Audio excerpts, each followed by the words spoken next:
Hello bull trackers. दोस्तों इस video में हम ये समझने की कोशिश करेंगे कि क्यों ये CAS सिस्टम करेंट फॉर्म और शेप में इंडिया में सक्सेसफुल नहीं होगा। मैं चाहता हूं कि मेरी बात गलत साबित हो, मैं गलत साबित हूं, लेकिन अभी तक की जो सिचुएशन हमें देखने को मिल रही है वो हमें इस बात की तरफ इशारा नहीं कर रही है कि ये सक्सेसफुल होगा। ये हमारा तीसरा वीडियो होगा CAS सिस्टम में। पहले वीडियो में हमने समझा कि ये है क्या, क्या इसमें प्रॉब्लम्स है और क्यों ये क्लोजिंग में हमें इतनी डिस्क्रिपेंसी दिखा रहा है, और दूसरे वीडियो में हमने देखा कि कैसे हम अपने आप को इस सिस्टम से बचा के चलें। और इस वीडियो में हम बात करने वाले हैं कि हमने इस कॉन्सेप्ट को बाहर के देशों से कॉपी तो कर लिया, लेकिन कैसे वहाँ के सिस्टम्स अलग हैं और हमारे सिस्टम्स अलग हैं, और इस वजह से स्ट्रॉन्ग चांसेस हैं कि ये हमारे देश में सक्सेसफुल नहीं होगा।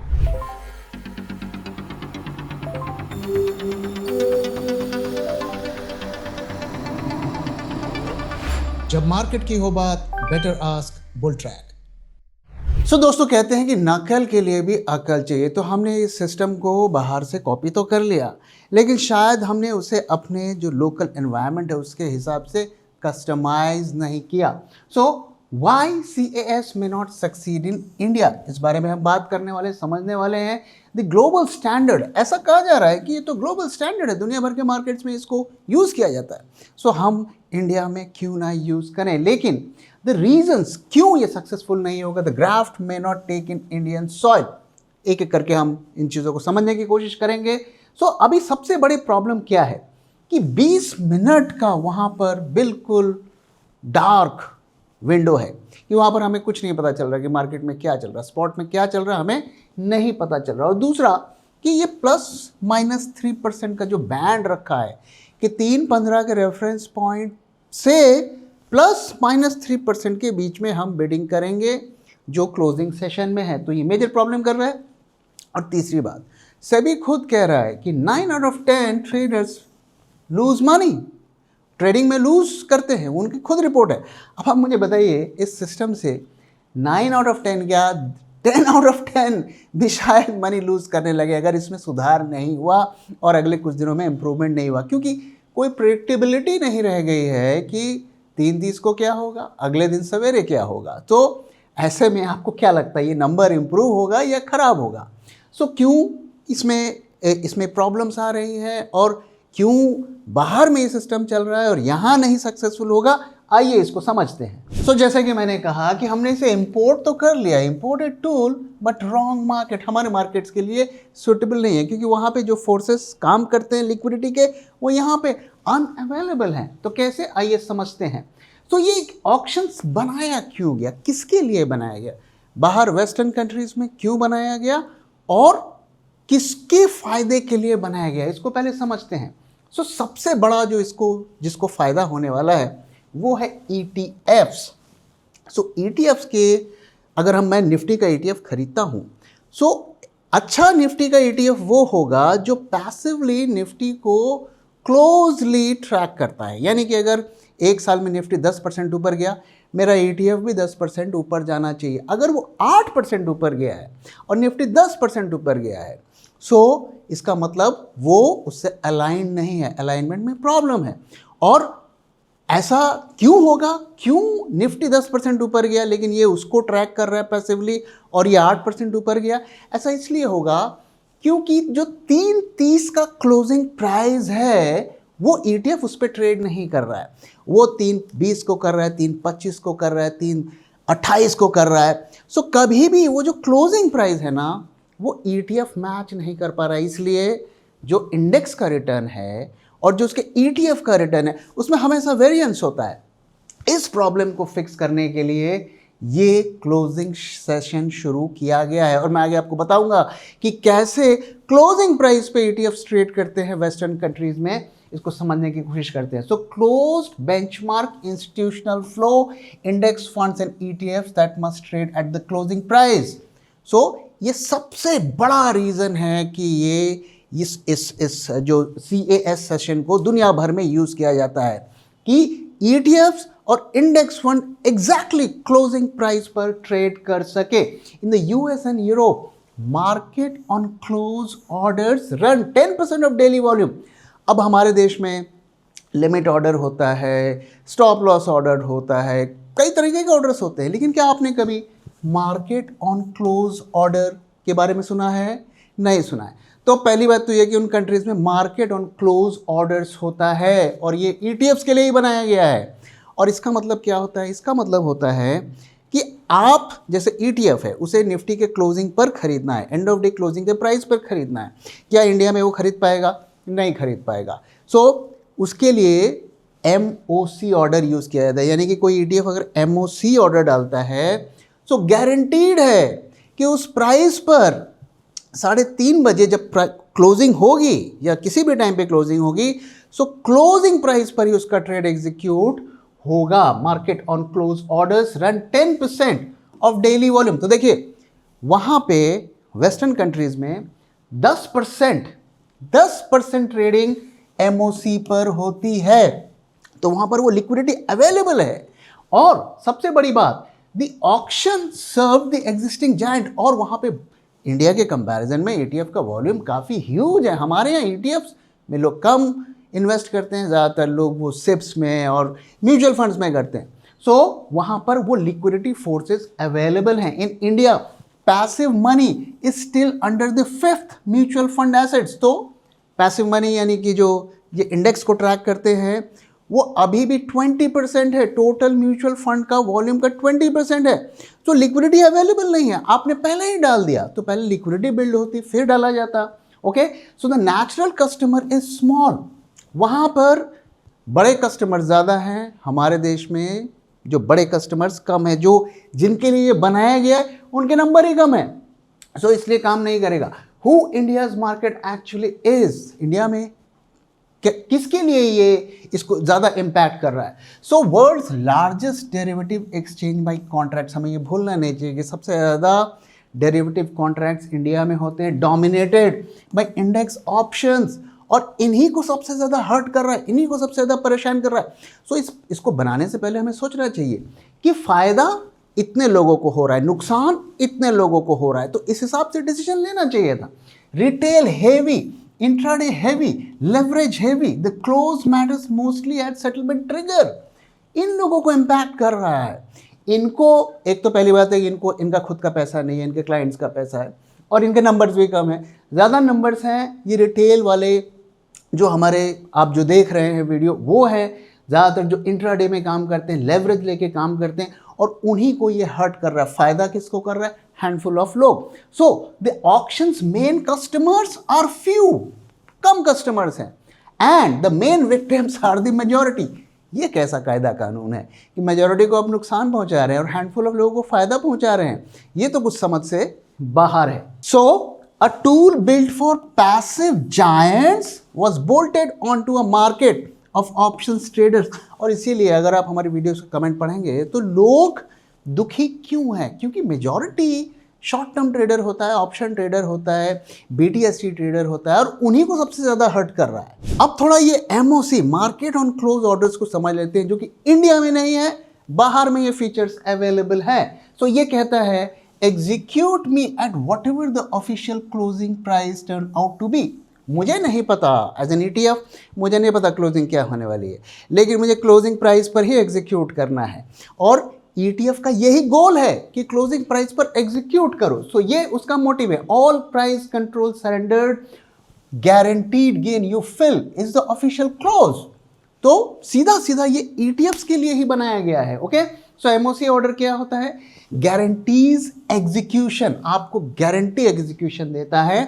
क्लोज कहाँ जाएगा ये नहीं पता, लेकिन ये गारंटी देता है कि आपका ट्रेड एग्जीक्यूट होगा और क्लोज प्राइस पर एग्जीक्यूट होगा। You own the auction print whatever it is, no cancelling after the cutoff. So cancel आप नहीं कर सकते for when the benchmark matters more than the level. So ETF के लिए important क्या है कि क्लोजिंग कहाँ होने वाली है, उनके लिए ये मैटर नहीं है कि कहाँ हो रही है, किस प्राइस पर हो रही है, उस प्राइस पर ट्रेड करना है।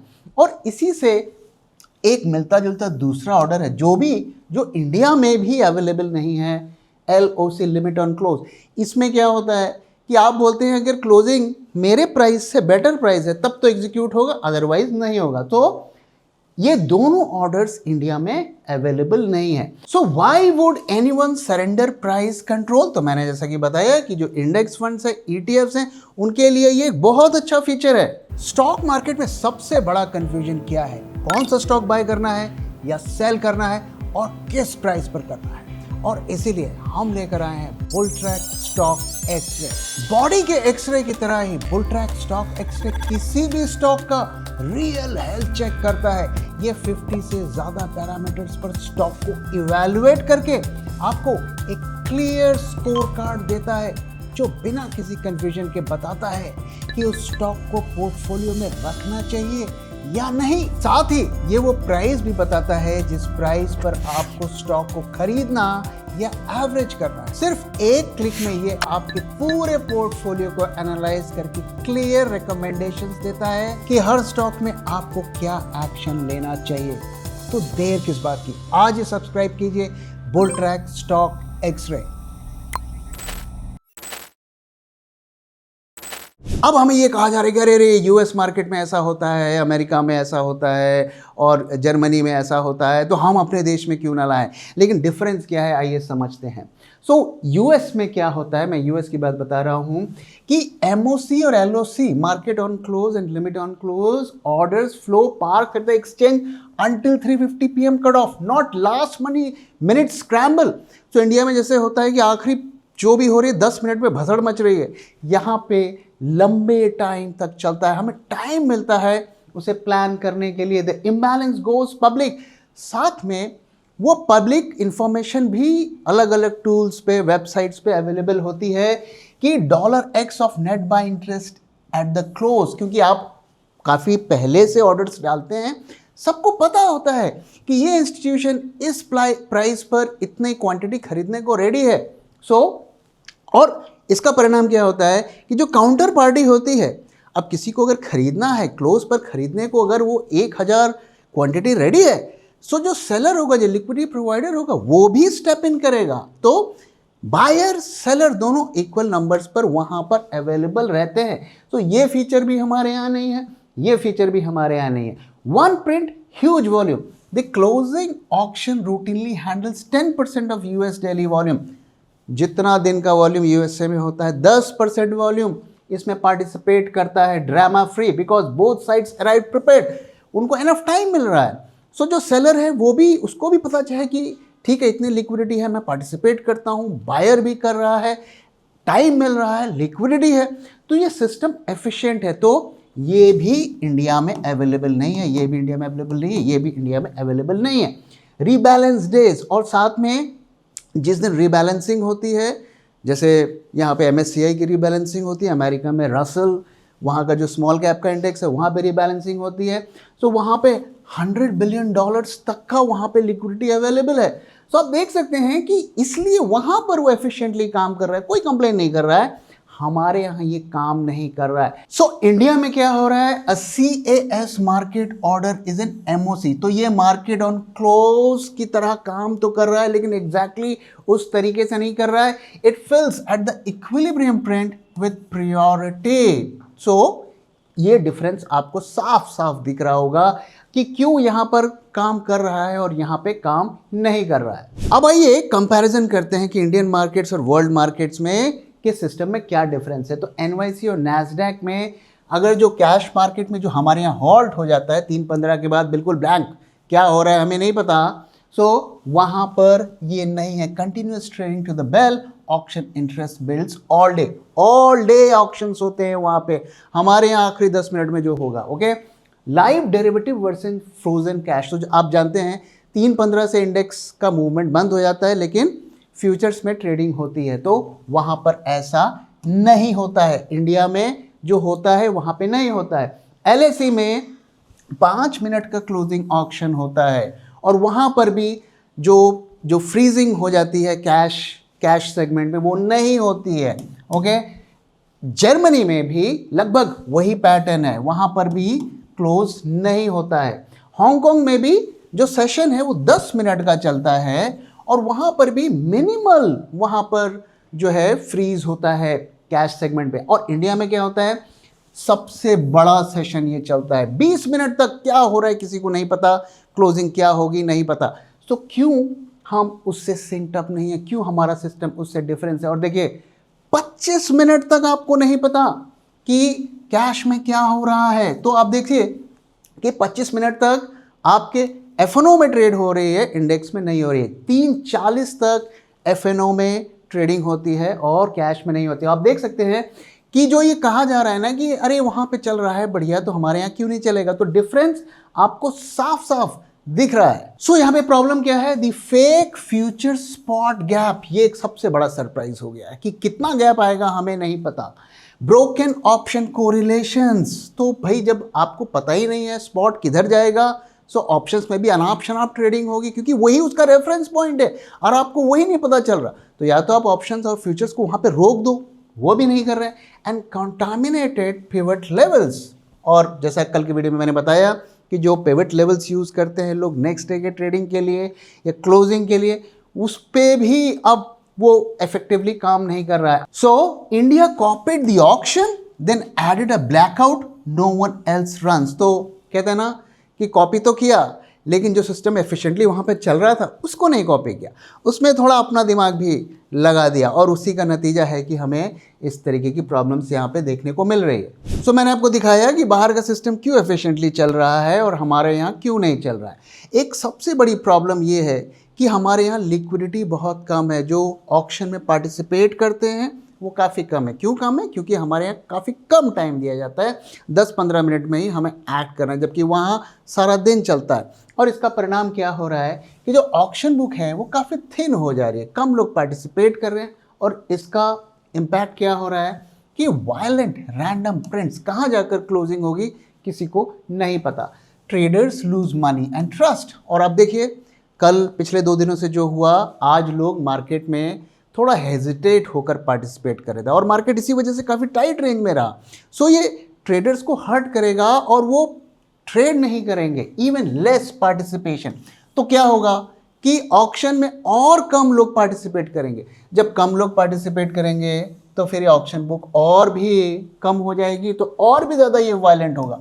तो ये प्रॉब्लम को फिक्स करने के लिए कुछ ना कुछ इलाज करना पड़ेगा, अदरवाइज ये इसी तरीके से चलेगा। अब देखिए पहले दिन में अगर आप देखिए 56,700 पैंस ने ही इसमें पार्टिसिपेट किया, जहां पर क्रोर्स ऑफ एक्टिव ट्रेडर्स हैं। तो आप देख सकते हैं कि कितनी थिन यहां पर जो ऑक्शन की बुक है। The US had decades of market on close flow. ये 10 साल से वहां सिस्टम चल रहा है, waiting for revenue. India has no natural auction constituency beyond index rebalancing days. तो जब इंडेक्स रीबैलेंसिंग होती है तभी हमें उस तरीके की ऑक्शन देखने को मिलती है, क्योंकि वहां पर भी उन्हें उस क्लोजिंग प्राइस पर ही ट्रेड करना होता है। So retail has no incentive to enter. अब मुझे बताइए, हमें ये सर्कुलर बना के लिखा जा रहा है और ब्रोकर्स को बोला जा रहा है कि अपने क्लाइंट को बोलिए कि वो इस ऑक्शन पे पार्टिसिपेट करें।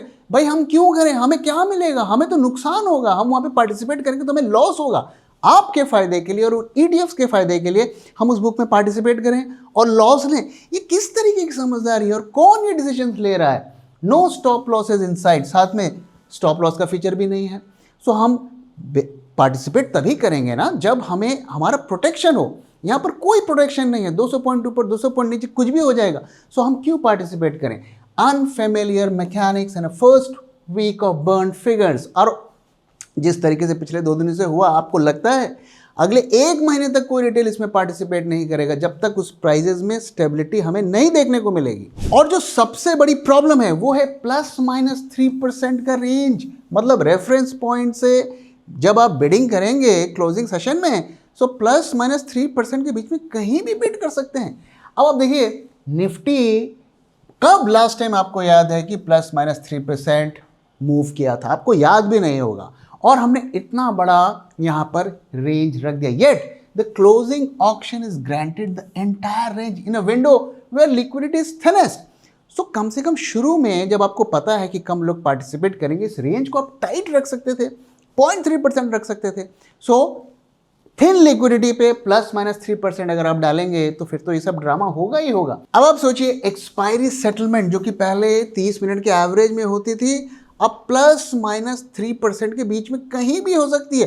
तो ये तो पूरी तरीके से लॉटरी है, कसीनो है। और एक चीज नोट करिए कि जो पहले दिन 200 पॉइंट का जंप देखने को मिला निफ्टी में, वो सिर्फ 0.8% है निफ्टी का, यानी कि ये 600 पॉइंट तक भी जा सकता था। आपने इतना बड़ा विंडो क्यों दिया?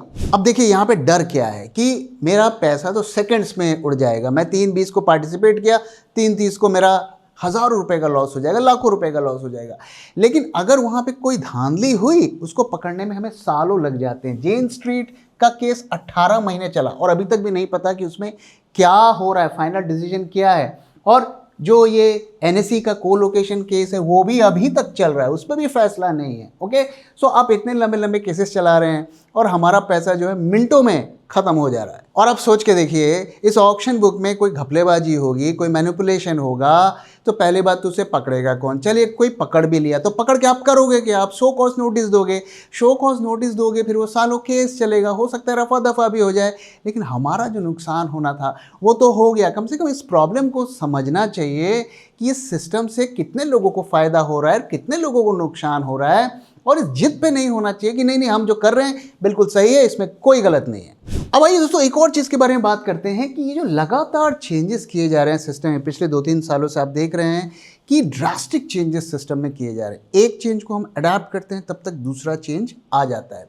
कई ट्रेडर्स की स्ट्रैटेजीज जो सालों से प्रॉफिटेबल थी वो अब प्रॉफिटेबल नहीं रही बिकॉज ऑफ दीज चेंजेस। सो हमें ये कहा जा रहा है कि ये रिटेल के फ़ायदे के लिए है, लॉन्ग टर्म में उन्हें फ़ायदा होगा। सेबी की खुद की स्टडी कहती है कि 9 आउट ऑफ 10 रिटेल एफ&ओ ट्रेडर्स लूज मनी। अब ये CAS चेंज किया जा रहा है, तो CAS चेंज से आपको क्या लगता है? क्या ये 8 in 10 हो जाएगा, ये फिगर इंप्रूव होगी, या 10 in 10 हो जाएगा? आपको क्या लगता है? ज़रूर अपना फीडबैक शेयर करिए। लेकिन पिछले 2-3 दिनों से जो हो रहा है उसे देख के तो नहीं लगता है कि ये हमारे फ़ायदे की चीज़ है। अब आने वाले टाइम में अगर इसमें फर्दर इम्प्रूवमेंट किया जाए, सिस्टम इम्प्रूव हो, तब की बात और होगी। लेकिन फ़िलहाल इस फॉर्म और शेप में काफ़ी मुश्किल मुझे लगता है कि ट्रेडर्स को कोई फ़ायदा मिलने वाला है। अब आइए बात करते हैं कि कैसे हमें पता चलेगा कि ये सिस्टम इम्प्रूव हो रहा है और ये अब हमें उस तरीके से हार्म नहीं करेगा। सो पहली चीज़ कि 3.15 का जो प्राइस है और क्लोज का जो प्राइस है उसका गैप कम होना चाहिए। वो जितना ज़्यादा सिंक में रहेगा मतलब सिचुएशन इम्प्रूव हो रही है। सो इसको आप ट्रैक करिए डेली बेसिस पर। ऑक्शन पार्टिसिपेशन, इसको हमें ट्रैक करना है, क्या यहाँ पर पार्टिसिपेशन बढ़ रहा है या घट रहा है। अगर पार्टिसिपेशन कम होगा तो ज़्यादा वहाँ पर हमें वायलेंट मूव्स देखने को मिलेंगे, तो इसे ट्रैक करना है। SEBI patching fast a narrower band a longer reference window. So पहली बात तो है कि ±3% है, इसमें बदलाव होना चाहिए, बहुत ज़्यादा है। और दूसरा, ये जो हमें ऑक्शन का विंडो दिया गया है कि जो भी ऑर्डर डालने हैं 10 मिनट में डालो, वो उसे बढ़ाना चाहिए। आइडियली ये सारे दिन होना चाहिए। मुझे अगर क्लोजिंग का ऑक्शन में पार्टिसिपेट करना है तो मैं 3:15 पे क्यों ना करूं, 10 बजे क्यों ना करूं, मुझे आखिरी 15 मिनट में ही क्यों करना है? इसका क्या एक्सप्लेनेशन है? और आखिरी में अगर कोई मैनिपुलेट करता है सो उस पर तुरंत एक्शन होना चाहिए, क्लोजली उसको स्क्रूटिनाइज करना चाहिए, वॉच रखना चाहिए। कहीं पर भी स्पूफिंग के साइंस हैं, स्पूफिंग यानी कि फॉल्स ऑर्डर डालना, उस क्लोजिंग प्राइस को इन्फ्लुएंस करने के लिए उस पर स्ट्रिक्ट विजिल रखनी चाहिए और उन्हें पकड़ना चाहिए। अगर ये सब चीज़ें की जाती हैं तब तो हमें मानेंगे कि उसमें इम्प्रूवमेंट हो रहा है। अदरवाइज अगर ये इसी तरीके से चला तो ये मान के चलिए कि आपके और हमारे फ़ायदे की ये चीज़ नहीं है, ये बड़े बड़े इंस्टीट्यूशंस को ही फेवर करेगी। सो दोस्तों इसी के साथ मैं इस वीडियो को ख़त्म कर रहा हूँ। अगर आप CAS के बारे में और जानना चाहते हैं तो मुझे बताइए, मैं इसके बारे में और भी इंटरेस्टिंग इन्फॉर्मेशन लेकर आऊँगा और आपके साथ शेयर करूँगा, और इससे रिलेटेड क्या कॉन्स्पिरेसी थ्योरीज हैं उस पर भी हम बात करेंगे। तो अगर आप इंटरेस्टेड हैं तो ज़रूर कमेंट करके मुझे बताइए। सो इसी के साथ इस वीडियो को खत्म कर रहा हूँ। वीडियो कैसा लगा जरूर बताइएगा, अपना फीडबैक भी शेयर करना मत भूलिएगा। Thank you very much for watching and thank you for your time.